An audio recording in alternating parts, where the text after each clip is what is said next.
ಇವತ್ತು ದೇಶಾದ್ಯಂತ ಈ ಗೊಂದಲಗಳನ್ನ ಸೃಷ್ಟಿ ಮಾಡುವಂಥ ದೊಡ್ಡ ಪ್ರಯತ್ನ ಆದ್ರ ಹಿನ್ನೆಲೆಯಲ್ಲಿ ಕೇಂದ್ರ ಸರ್ಕಾರ ಇದಕ್ಕೆ ಒಂದು ಬಿಲ್ಲನ್ನು ತಂದು ಇದಕ್ಕೆ ಕಡಿವಾಣ ಹಾಕಬೇಕು ಅಂತೇಳಿ ಇಡೀ ದೇಶದ ಜನರ ಕೂಗು, ಇವತ್ತು ಆ ಕೂಗಿನ ಪರಿಣಾಮ ಇವತ್ತು ಬಿಲ್ಲಾಗಿದೆ. ಅದಕ್ಕೆ ಇವತ್ತು ಕಳ್ಳರ ರೀತಿ ನಿನ್ನೆ ಬಂದು ನೋಟಿಸ್ ಅಂಟಿಸಿದ್ದಾರೆ. ಆ ಡೇಟ್ ನೋಡಿದ್ರೆ 3-4 ಅಂದರೆ ಏಪ್ರಿಲ್ 3ನೇ ತಾರೀಕು ಹಳೆ ಡೇಟ್ ಹಾಕಿ ಇವತ್ತು ಇಂಥ ಒಂದು ಪರಿಸ್ಥಿತಿ ವರ್ಕ್ ಮಾಡಲಿಕ್ಕೆ ಬರಬಾರ್ದಾಗಿತ್ತು. ನನ್ನ ಪ್ರಕಾರ ಯಾವುದೋ ಆಸ್ತಿಗಳನ್ನ ಕಬಳಿಸೋಕ್ಕೋಸ್ಕರ ಈ ರೀತಿಯಾದಂಥ ಹಳೆ ಡೇಟ್ ಹಾಕಿ ಈ ರೀತಿಯಾದಂಥ ನೋಟಿಸನ್ನು ಕೊಟ್ಟಿರ್ತಕ್ಕಂಥದ್ದು. 109 ವರ್ಷ ಇತಿಹಾಸ ಇರತಕ್ಕಂಥ ಈ ಹಾಸ್ಟೆಲು ಸಾವಿರಾರು ವಿದ್ಯಾರ್ಥಿಗಳಿಗೆ ವಿದ್ಯಾದಾನವನ್ನು ಕೊಟ್ಟಂಥದ್ದು, ಅವರ ಜೀವನವನ್ನು ರೂಪಿಸ್ಕೊಳ್ಳೋಕ್ಕೆ ಅವಕಾಶ ಮಾಡಿಕೊಟ್ಟಿರೋದು ಈ ಹಾಸ್ಟೆಲ್ ಓದಂಥವ್ರು IAS KS ಓದಿರ್ತಕ್ಕಂಥವ್ರು ಮತ್ತು ವಿದೇಶದಲ್ಲಿ ಇವತ್ತು ಸೆಟ್ಲಾಗಿದ್ದಾರೆ ಎಷ್ಟೋ ಜನ.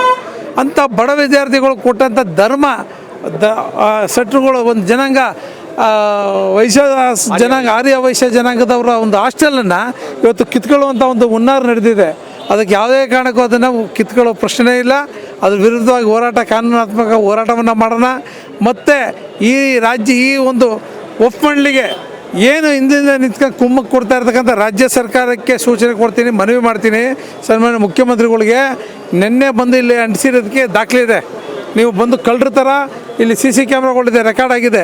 ಕಳ್ಳರ ಥರ ಬಂದ್ಬಿಟ್ಟು ನಿನ್ನೆ ಅಂಟಿಸ್ಬಿಟ್ಟು ಮೊನ್ನೆ ಸಂಜೆ ಅಂಟಿಸಿ 3ನೇ ತಾರೀಕು ಡೇಟ್ ಹಾಕಿ ಕೊಟ್ಟಿದ್ದೀರಿ ಅಂದರೆ ಕೇಂದ್ರ ಸರ್ಕಾರ ಇವತ್ತಾಗಲೇ ಅದರ ಹಿನ್ನೆಲೆಯಲ್ಲಿ ಈ ರೀತಿ ನೀವು ಡ್ರಾಮಾ ಪ್ರಾರಂಭ ಮಾಡಿದ್ದೀರಿ.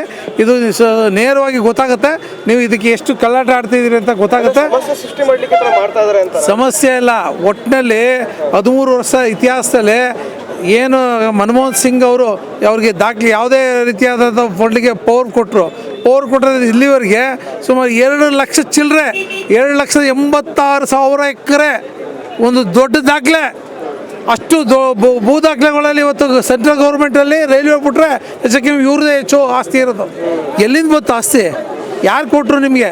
ಇದ್ರ ಮೂಲ ದಾಖಲೆಗಳು ಕೊಡಬೇಕಲ್ಲ ನೀವು. ಇದಕ್ಕೆ ಮೂಲ ದಾಖಲೆಗಳಿದೆ, ಈ ಸಂಸ್ಥೆಗೆ ಮೂಲ ದಾಖಲೆಗಳಿದೆ. ಅವತ್ತು 1916 ಇಸ್ವಿನಲ್ಲಿ ಇದು ಹಾಸ್ಟೆಲ್ ನಡೆಸ್ಕೊಂಬರ್ತಾ ಇದ್ದಾರೆ ಅವತ್ತಿಂದ ಇವತ್ತವರೆಗೂ. ಯಾವುದೇ ಸರ್ಕಾರದ ಯಾವುದಾದ್ರೂ ಒಂದು ಜಾಗದಲ್ಲಿ ಸರ್ಕಾರದೇ ಜಾಗ ಆಗಿರಲಿ, ಆ ಜಾಗದಲ್ಲಿ ಒಬ್ಬ ಯಾರು ಉಳುಮೆ ಮಾಡ್ತಾಯಿದ್ರೆ ಮನೆ ಕಟ್ಟಿದರೆ ಆ ಆಸ್ತಿ ಸರ್ಕಾರದಲ್ಲೇ ತೀರ್ಮಾನ ಮಾಡಿದೆ, ಆ ಆಸ್ತಿ ಅವನ ಪರವರೆ ಮಾಡಿಕೊಡ್ಬೇಕು ಅಂತೇಳಿ. ಅಂಥದ್ದಲ್ಲಿ 109 ವರ್ಷ ಇತಿಹಾಸ ಇರ್ತಕ್ಕಂಥ ಈ ಹಾಸ್ಟೆಲ್ಗೆ ನೀವು ನೋಟಿಸ್ ಕೊಡ್ತೀರಿ, ನೋಟಿಸ್ ಹಾಕ್ತೀರಿ ಅಂದರೆ ಇದಕ್ಕಿಂತ ನಾಚಿಕೆ ಆಡಿದ ಸಂಗತಿ ಇನ್ನೊಂದಿಲ್ಲ. ಯಾವುದೇ ಕಾರಣಕ್ಕೂ ನಿಮ್ಮ ನೋಟಿಸ್ನ ಕಿತ್ತು ಬಿಸಾಕಿದ್ದಾರೆ. ಈಗಾಗಲೇ ನಿಮ್ಮ ನೋಟಿಸ್ಗೆ 1 ಪೈಸದ ಕವಡೆ ಕಾಸಿನ ಒಂದು ಕಿಮ್ಮತ್ತು ಸಹ ಇಲ್ಲ. ಕೇಂದ್ರ ಸರ್ಕಾರ ಕಾನೂನು ಮಾಡಿದೆ. ನಿಮ್ಮ ಇಂಥ ಆಟಗಳು ಆಡ್ತೀರಿ, ಇಂಥ ಹಲ್ಕ ಕೆಲಸ ಮಾಡ್ತೀರಿ, ಸಾರ್ವಜನಿಕರಿಗೆ ತೊಂದರೆ ಕೊಡ್ತೀರಿ, ಸಾರ್ವಜನಿಕರ ಆಸ್ತಿನ ಕಬಳಿಸ್ತೀರಿ ಅಂತದಕ್ಕೋಸ್ಕರ ಇವತ್ತು ಸೆಂಟ್ರಲ್ ಗೌರ್ಮೆಂಟ್ ಬಿಲ್ ತಂದಿದೆ. ಅದಕ್ಕೆ ಕಡಿವಾಣ ಹಾಕಿದ್ರು ನಿಮ್ಮ ಆಟಗಳನ್ನ ನಿಲ್ಲಿಸಿಲ್ಲ. ಈ ಆಟಗಳನ್ನ ಕೂಡಲೇ ನಿಲ್ಲಿಸಿ ಅಂತೇಳಿ ಒಪ್ಪಂಡಿಗೆ ಮನವಿ ಮಾಡ್ತೀನಿ. ಇದಕ್ಕೆ ಸನ್ಮಾನ್ಯ ಮುಖ್ಯಮಂತ್ರಿಗಳಲ್ಲಿ ಮನವಿ ಮಾಡ್ತೀನಿ. ಇದು ಭಾಳ ಧರ್ಮಿಷ್ಠರು ಕಟ್ಟಿರ್ತಕ್ಕಂಥ ಒಂದು ಸಂಸ್ಥೆ. ಇದ್ರ ಬಗ್ಗೆ ನೀವು ಗಮನ ಹರಿಸ್ಬೇಕು. ಕೂಡಲೇ ಕೊಟ್ಟಿರ್ತಕ್ಕಂಥ ನೋಟಿಸನ್ನು ಒಂದಿಗೆ ತಗೋಬೇಕು ಅಂತೇಳಿ ರಾಜ್ಯದ ಸರ್ಕಾರದಿಂದ ಒಪ್ಪಂಡಿಗೆ ಸೂಚನೆ ಕೊಡಬೇಕಂತೇಳಿ ಸನ್ಮಾನ್ಯ ಮುಖ್ಯಮಂತ್ರಿಗಳು ಮೈಸೂರು ಜಿಲ್ಲೆಯವರು ಈ ರೀತಿ ಅಕ್ರಮ ಮಾಡಲಿಕ್ಕೆ ನೀವು ಬಿಡಬೇಡಿ ಅಂತಕ್ಕಂಥ ಮನವಿಯನ್ನು ಸಿದ್ದರಾಮಯ್ಯನವ್ರಿಗೆ ನಾನು ನೇರವಾಗಿ ಮಾಡ್ತೇನೆ.